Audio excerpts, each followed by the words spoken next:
Good afternoon, everyone. Welcome back. My name is Janis from Truly Your VA with Janis. Today, I have an amazing guest on for the podcast this afternoon.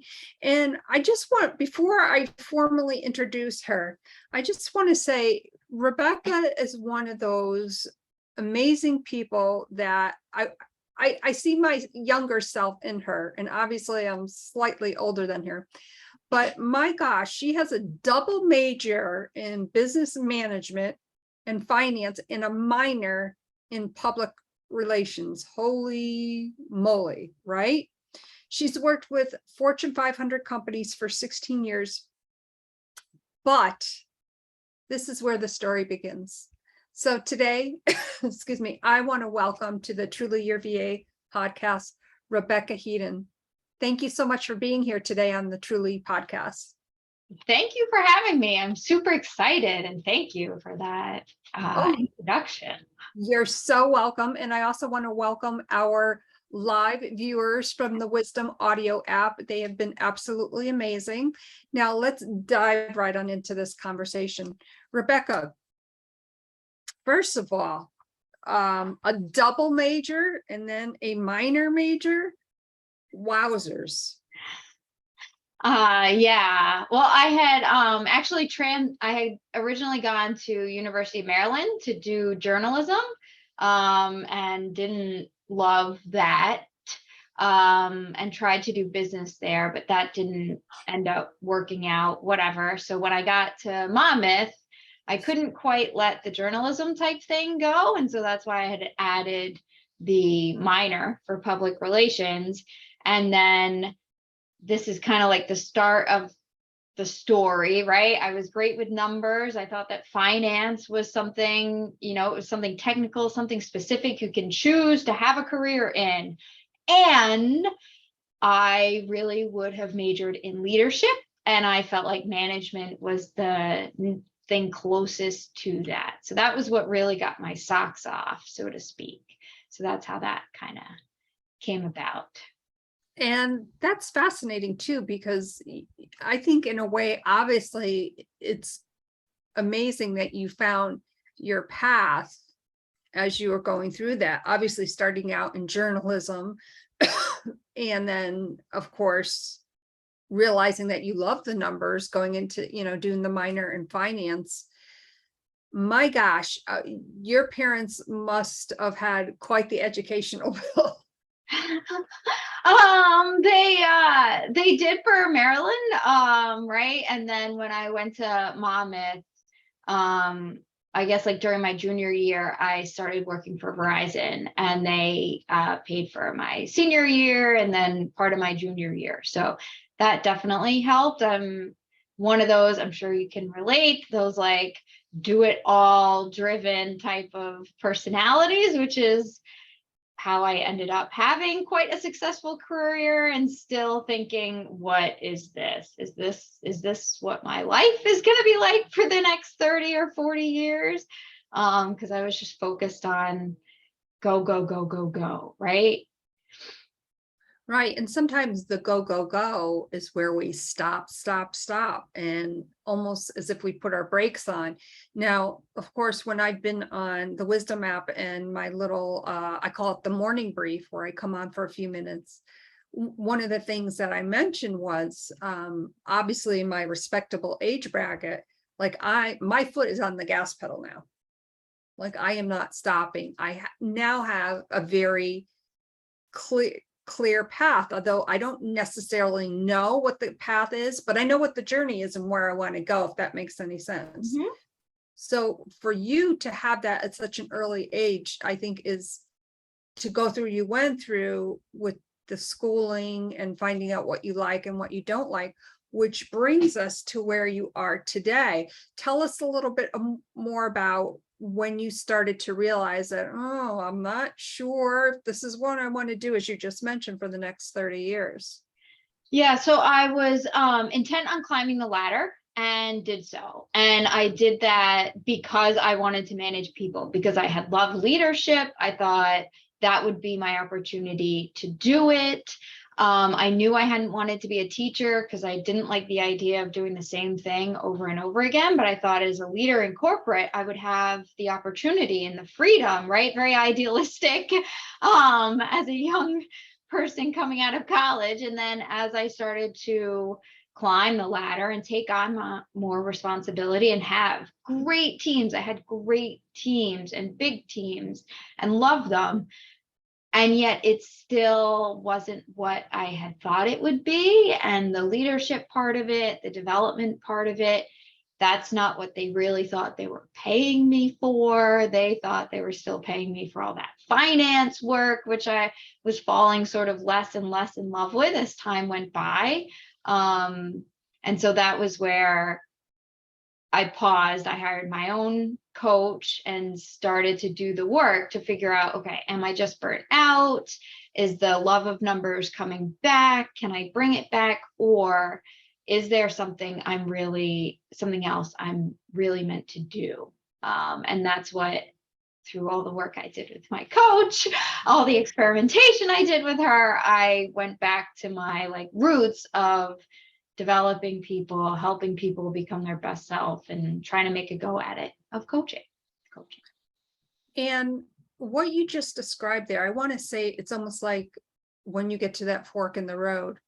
Okay, this is what I went to school for. This is what I like, but there's a big but there. But is this really what I want to do?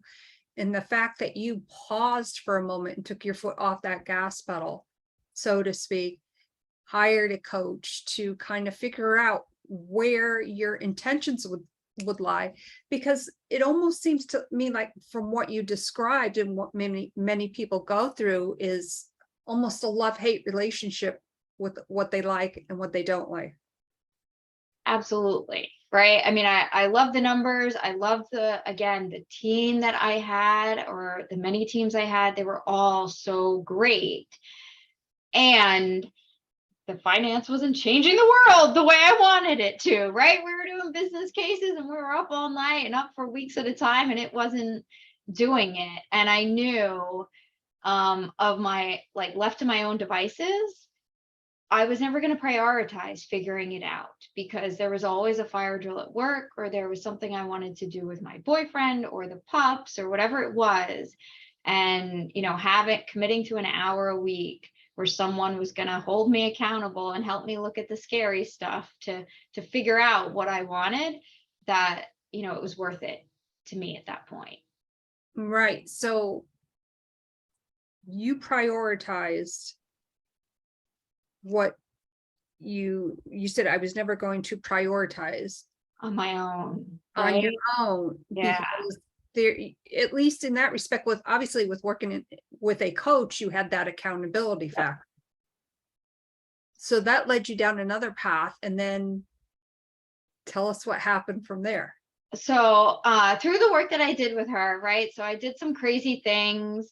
I actually brought out the sewing machine, and I started sewing placemats for our dining room table. My boyfriend was kind of like, all right, what are we doing here? We have a nice fancy corporate job. Is this what we're looking at, sewing stuff? And it ended up not, right? Because it didn't hold my attention for very long, but it got the creative juices going. So through that, and what made me happy, right? The parts of the day that I loved, working one-on-one with people, the team meetings I would have, the strategy sessions, the work I did with them one-on-one, I noticed how much more I loved that than the other work. And then there was a pivotal moment where I had a conversation with someone who I had known when we were in the office, and he didn't work for me, but he knew me, and he kind of called me up and said, I need somebody to talk to. And we talked through stuff, and it was probably the first coaching conversation I had in one go. And I was like, wow, that is what I want to be doing as much as I can, right? This other stuff, this numbers stuff, this finance stuff, it is having an impact, but this is what I've been called to do. And so after that, that's where I enrolled in the coaches training program and kind of made the moves to make it happen full time. So you were still working in your other job, I would imagine, as you're kind of doing some of this, that discovery part of working with your coach and the sewing and all that kind of stuff. Absolutely. Because I wasn't sure that I would leave, right? I had been there so long and I'd had such a great time and I had loved it at one point. I didn't know if it was a phase or if it really was a change of path as it ended up being. Sure. And that change of path, obviously, I don't like to assume, but I'm going to assume, obviously, that you left that. Yes. Yes. What was that point when you must have been maybe sitting down, maybe it was at your desk at work, or maybe it was when you were at home sewing at some point, like who knows, like what transpired, what happened? When did you know in that moment that I'm leaving this behind, I'm leaving this job behind? So I had that conversation with that gentleman who kind of worked with me, and that was a really pivotal moment. And then after that, you start to notice those things more often, right? And I was getting engaged in my coach's training program, so I was having even more of that experience and realizing how much more it filled me up. And then I had sat down and said, okay, well, probably at some point during this year, right? Like I'll leave to do this full time.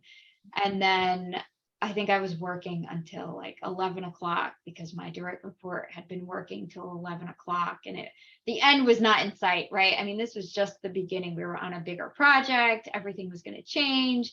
And it was at that moment where I was like, wow, if work goes the way it's going to, I'm going to have to pick because I'm not going to be able to support my boss and my team the way that they need, the way that I would want to, and do this other thing, do what I really want to do. And it was at that moment where I said, all right, I've got to own this and really go after what it is I want.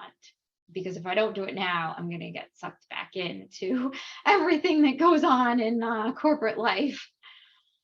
So you owned it in such a way, like you deliberately took the time to think that through. It just wasn't well, I'm going to quit this job tomorrow type of thing. And no, I don't know that my responsibilities would have really allowed for that. And I think it is a big decision. To me, it felt like a huge decision, right? I knew I could always get another job, so it wasn't necessarily the risk, but it was also a huge decision, one of the biggest decisions I probably made. So it required some thought, some meditation, and some running. I like that, meditation and running. Sometimes I receive my best thoughts when I'm kicking my kickboxing bag, and the juices flow in such a way. And I've been off, well, see, I'm going off on a tangent there. That's what I do sometimes, as I'm looking at my box over on the other side of my office, the kickboxing bag. I want to get back to the decision process because I think a lot of people are going through this right now, especially in corporate America. Maybe, for instance, they've been thinking about starting their own coaching business. And that process of what you went through, you mentioned to own this and that it was a huge decision. Like that is a life course direction, huge decision. When you made that decision, you had already been coaching pretty much a little while. So you had that, I want to say, comfort in knowing obviously what you were getting into. So now you've left your job, you're coaching. Tell us more about your coaching business. Yeah, so I mostly work one-on-one with clients. Sometimes there's some corporate training or work that I do, and I have a couple or one group program a year probably, but it's typically one-on-one with clients, phone or Zoom. And it is all about intentional living and people really having the space to get clear on what it is that they want, who they are, how fear shows up for them, right? So they can start telling the difference between who I am and what is my fear, right? And how is it making me into somebody else, maybe? And then execute on that. And for some people, it has meant, a quote unquote dramatic or significant change like mine. And for others, it has meant taking on coaching or training for a significant race. And I mean, coaching is in like coaching their kids, right? So looking for another outlet to, right, bring space and joy into their lives. And it kind of depends across the board what it means for them. But it's that intrinsic, I'm choosing this. This is actually what I want that we really work on. And I love what you said about intentional living, because it really is with our intentions, and some of them can be fear-based, and how you navigate around that and execute it can be traumatic in a sense for a lot of people. Yeah, it's probably traumatic when they don't do it. That's what I've found, right? They have this thing they really want to do, and either they don't realize it, that it's fear in the way, or they, like many people, succumb to the fear. And the key, I guess, for me, the key was knowing that it was fear, right? That was giving me all the bad things that might happen, that's just fear, right? Because there are all these good things that could happen. And I think also having the passion of it was really key. And like knowing what the worst case scenario was, right? So like I knew, okay, if this doesn't work, I can go back. I can always get another finance job or another leadership job, maybe in training or whatever it is. But I think I was probably listening to a book as well at the time, Book Yourself Solid. It's like a coaching sales book, actually. But in it, he says, if you feel called to serve, there's a reason for that. That means that there are people who need you to serve. And so kind of embodying that and saying, okay, well, I've got this crazy idea to leave this fancy job. Who am I to say that it's not the right decision? Right. And I think that's really important what you just said there and pointed out, that, knowing what the worst case scenario for me now, in what I do for a living now, I've been self-employed myself for 3 years. And yeah, I absolutely love what I do. And I just want to welcome again all my amazing listeners on the Wisdom app. Knowing what you love to do. Now, I'm not saying that I got here easy, because it wasn't easy. I was actually, when I lost my job in 2019, I was actually in the process of starting my online business. And I'm not going to lie, I was dragging my feet. I'm guilty. However, when I did lose my job, of course, I look back now, I was devastated, but initially, but that was exactly what I needed or I should say, for my intentional living. And it has since developed and redeveloped the last year specifically, but it's an amazing feeling to do what you love to do. That's intentional living.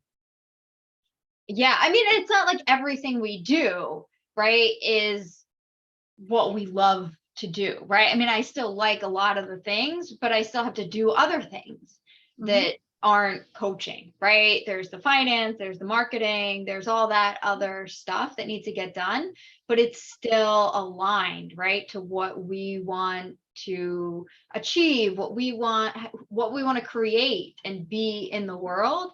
That all supports it, rather than that, I don't doing it because somebody else said it was a good idea way back when. Right. And things change as we are on this journey. Again, just about 3 years for me. And specifically, like I said, within this last year, when my son, and I think I shared this with you, when he had his life-threatening injury last July, I look back on this at this past year and think there was intentions with everything that had transpired, but what it showed me was that what I thought were my intentions at that time ended up changing. Obviously, I would never have wanted my son to go through what he went through, but what it did educate me on was, okay, I can't have my foot on the gas pedal while I'm shifting. Like everything changed, right? I don't know why I equate that with driving. I have no idea because gas is so expensive and I don't drive anywhere. I try to walk as much as possible. But that just goes to show you there's intention, there's meaning behind what you and I do. Like, I love being creative. I love living with intention. And you've taken that even a step further.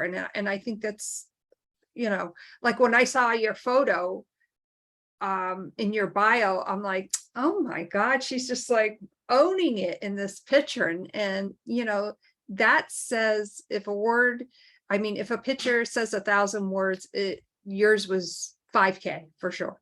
Thank you very much. I have to go back to it, right? I have bad days like everybody else, or is this really going to work? Or is it going to work the way I need it to work? Right. And I always go back to, why did I get into this? Who am I helping? I'm sure you have the same, that big, I've been called to do more, and how can I help and how can I give? And it always pulls me back into the fire, so to speak, of getting out there and doing it. Right. Because, a lot of times it's, how can I add value to somebody's day? Yeah. And the best way that I know how to show that is just to show up, to add that value, whatever it may be. We met on through Facebook. Yep. I'm now broadcasting live through the Wisdom audio app with all my amazing listeners here. So thank you very much. But it just goes to show you the outreach that you can achieve if you own it in such a way, like, hey, I know I'm going to make some mistakes. Maybe I hit the wrong button. That's okay, but it's being authentic and true to yourself, which you have been, which definitely boils over with with all of your amazing clients for sure. Yeah, you got to walk the path, right? People are coming because they want to know who they are and be who they really are. It inspires you to do it even more every day. But yeah, what you said is critical. You just have to try, right? Mm-hmm. Just keep trying. Whatever it is that you have an idea to do, trust that there's a reason you've been given that idea. And okay, you hit the wrong button. Okay, your live goes late 5 minutes. Right? Or the audio doesn't work at first, been there, or whatever it is, but at least you've tried and put it out there, showing up, just like you said. Right. And I can remember, now this is kind of a funny side story. I've shared with my business coach many times. There's a fear of me being, I have this fear, I should say, I'm going to own it. I totally own it, of being live on video by myself. Like, what the heck is that, right? And until about 3 weeks ago, when my business coach said to me, don't you realize that you own it? Like, you own it already. Just be authentically yourself. Okay, if you have to maybe practice a few times before you hit the record button, great, but just do it. And I've been doing it, and you know what? Yeah, and I'm proud of myself. And of course, I've made mistakes along the way, but that's the beauty of showing up authentically yourself. And, I wouldn't be able really to do this if I was working for someone else. I'm working with myself for other people, is the way that I look at it. Absolutely. Absolutely. That is awesome. That's so great. Well, thank you so much. What would you say, for instance, I don't know if you've ever had a client that's come to you and say, like, this is what I want to do, but I'm stuck in a walk over there. Like, what is the beginning process that maybe might help somebody who's listening right now?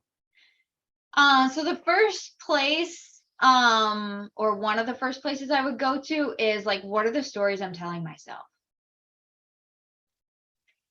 Right. So if it's that I can't do it, if I don't have time to do it, if I don't have the funds, I'm not qualified, I'm too young, I'm too old. What are all those things, right? What am I telling myself? Because I am sure as heck not telling myself I can do it, because otherwise I would be doing it. And then it's, okay, those are the things I'm telling myself. Like, how many of them do I 100% know to be true? And in the end, they're all, call them interpretations, right? Call them fiction stories, they're assumptions. There are no facts. Other than the past, there are no facts about the future. I love that. So that's probably, right, just general, whatever it is that's going on with you, that is the first place I would start. And then, from there, I would go to the worst case scenario. Right? So what is the worst case scenario of either of these options? You'll have to find another job, or you'll have to find another partner, or you'll have a terrible vacation, or you'll have a wet vacation, maybe not what you planned, whatever it is, right? We can overthink anything, and kind of do that. And then the last, I don't know how many you asked for. Sorry. So there's one more thing I'd probably recommend is, what do you get from staying where you are? So you're telling yourself these things, you're not doing what you want to do. That's because you're getting something out of it, right? Your fear is keeping you safe, essentially.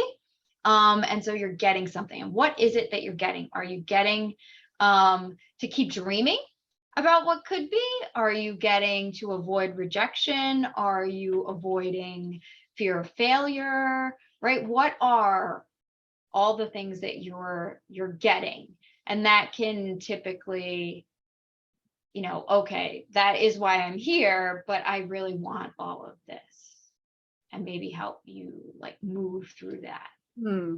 That makes that makes so much sense. And I'm wondering if for a lot of people, when you had mentioned, what do you get out of staying where you are? Do you think maybe sometimes that the first thing that may pop up, especially with everything going on in the world today, is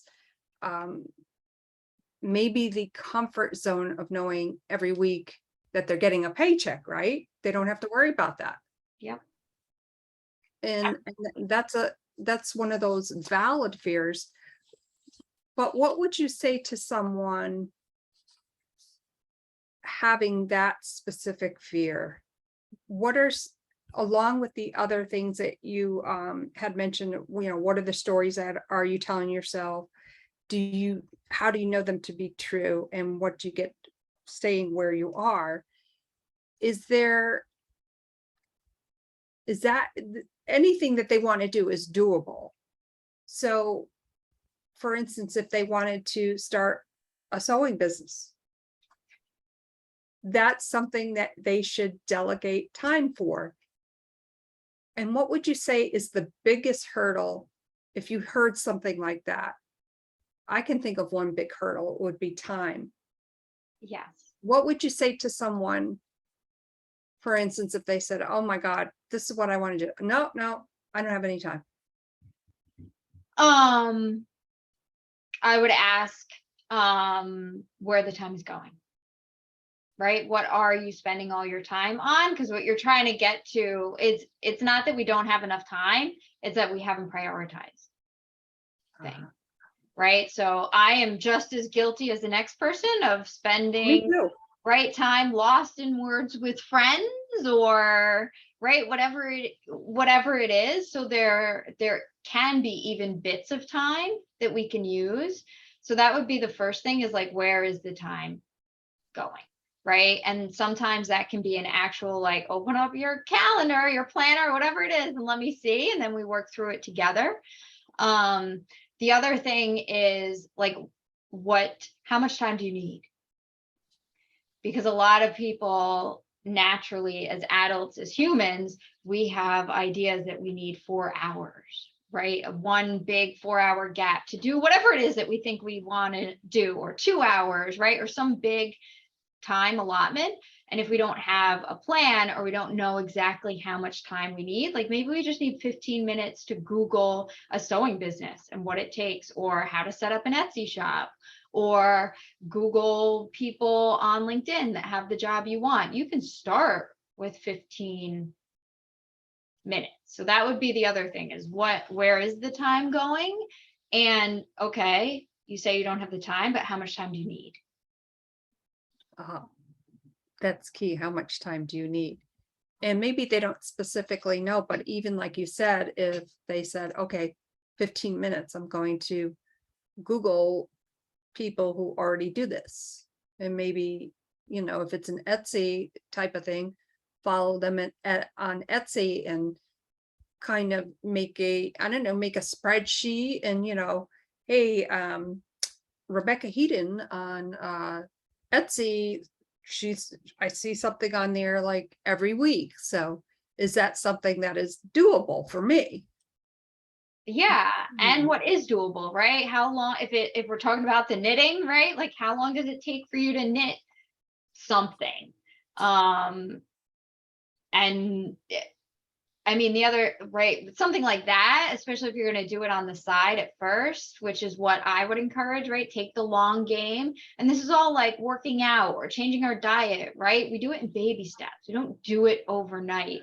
Most people, Right. unless they, have celiacs or something like that, they don't cut out all bread everywhere, right? And then keep it forever. It kind of, you do it in baby steps, right? You don't walk or run 10 miles. You start with a mile. You do that the same, I think, when you're building a business, right? You start, like you said, maybe it's you make one piece, or how many pieces would you want to make before you opened your Etsy shop? Is it 5 pieces that would make you feel good about it? Or is it just one piece that you would want to have out there? Do you want to do them, what is it, make for order or demand, right? On demand. Right. Um, Well, yeah, there's so many different things that you can do with that. I myself will not be knitting anytime soon. I'm terrible with that stuff.